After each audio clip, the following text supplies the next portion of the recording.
Dans une semaine, très précisément, le week-end prochain, dimanche prochain, un rendez-vous sportif très important se jouera au Stade de France à Paris, le derby Lille-Lens. L'occasion pour nous de vous revenir sur un livre qui s'appelle Histoire des derbies, avec son auteur ici présent, Jean-Baptiste Allouard. Bonjour Jean-Baptiste. Ce livre, Histoire des derbies, qui nous plonge vraiment au cœur de l'histoire des derbies depuis 1945. Depuis 1945, depuis la création du LOSC. Voilà, alors ce livre était déjà sorti il y a 2 ans. Sorti il y a 2 ans. Après il revient au devant de la scène avec cet événement important qui aura lieu dimanche prochain au Stade de France, puisque Lens reçoit au Stade de France Lille, puisque Lens actuellement n'a plus de stade. Comment vous est venue l'idée d'écrire ce livre, de vous plonger dans l'histoire de ces derbies?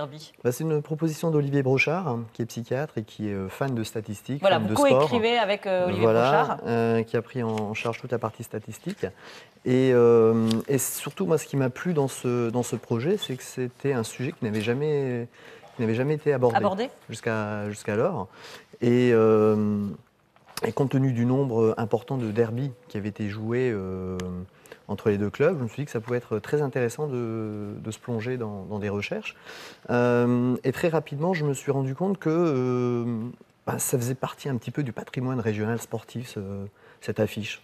C'est le vrai derby. La caractéristique d'un derby, comment on peut le définir ? Il faut qu'il y ait une opposition particulière entre les deux clubs. Et là, en l'occurrence, l'opposition est toute trouvée, puisqu'on a les mineurs, et puis c'est ce qui était en tout cas dit à l'époque, le club des mineurs et le club des bourgeois en face, Lille.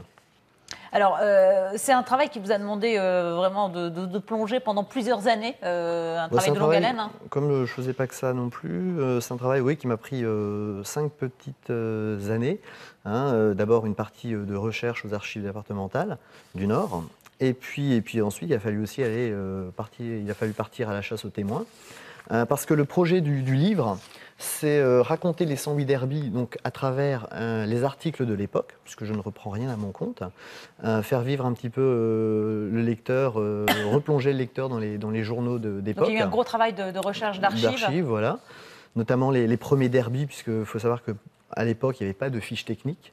Donc pour chaque match est présenté une fiche technique avec les joueurs qui ont participé, le moment des buts. On se replonge vraiment au moment. Voilà. Et puis à chaque derby, j'essaie de faire correspondre un témoin. Donc des témoins alors essentiellement de l'époque alors c'était des joueurs. Des joueurs. Joueurs, entraîneurs, journalistes, présidents de clubs, et puis certains politiques même. Ça a été compliqué pour retrouver en fait ces témoins de. Alors je me suis servi ça a été du bouche à oreille. Au fil de mes rencontres, certains témoins me disaient tiens, j'ai encore des nouvelles d'un tel ou d'un tel, et on me donnait les coordonnées, et puis moi je passais un petit coup de téléphone. Et puis pour les témoins qui étaient dans le sud, pendant les vacances, j'en ai profité pour aller leur rendre visite et recueillir leurs témoignages. Et vous me disiez que vous avez d'ailleurs été très touché par l'émotion que ça a pu procurer en fait chez ces anciens joueurs, ces anciens entraîneurs, le fait de se replonger dans cette époque. Oui, parce qu'au début, j'avais pas trouvé d'éditeur, et je m'étais lancé dans ce projet un peu en me disant il sera toujours temps de trouver un éditeur quand le travail sera terminé. Et au fur et à mesure de mes rencontres, quand je voyais le plaisir que ces témoins avaient à me raconter leurs souvenirs, je me suis dit il faut que j'aille au bout, il faut que j'y arrive. Et c'était vraiment une motivation. Vous vous êtes rendu compte, en fait, au fur et à mesure de travailler sur cet ouvrage, de l'ampleur, en fait, des informations que vous avez pu récolter? Parce qu'au départ, je crois que vous aviez une fiche par match, et en fait, le livre, c'est... Au début, avec le doc, on était du volume. Oui, bien entendu. Au début, avec le doc, on s'était dit, parce que je l'appelle le doc, Olivier Brochard, on s'était dit un derby, une page. Et au fur et à mesure de mes recherches, de mes trouvailles, je me suis dit, non, ça, il faut que j'en parle, ça, il faut que je le mette, ça, il faut que je le raconte, c'est important. Et on s'est retrouvés sur des derbys qui sont racontés sur 2, 3 ou 4 pages, en fonction également des témoins retrouvés et de l'importance de tel ou tel derby. Est-ce que les supporters ont évolué au fil de ces années ? Je ne me suis pas vraiment plongé sur ce sujet, puisque ça raconte donc les derbies.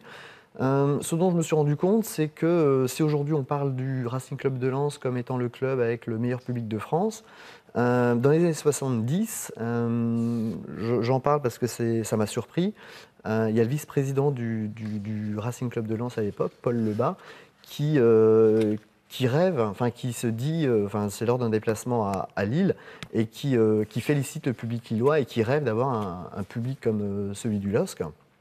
Et le journaliste de l'époque, là, Jean Payen, journaliste à Nord-Éclair, parle du stade Henri Joris comme de la cuvette du diable. Voilà, tout est dit là. Alors, Histoire de derby, Jean-Baptiste Allouard et Olivier Brochard. Voilà, c'est aux éditions Les Lumières de Lille. Si vous n'avez pas l'occasion de pouvoir suivre le match la semaine prochaine au Grand Stade, eh bien, replongez-vous dans l'histoire de ces derbys. Un livre qui pourra être réactualisé parce qu'il y a d'autres derbys qui vont arriver. Exactement. Voilà, donc qui est amené à être réactualisé. Merci beaucoup d'être venu nous en parler ce matin sur le plateau.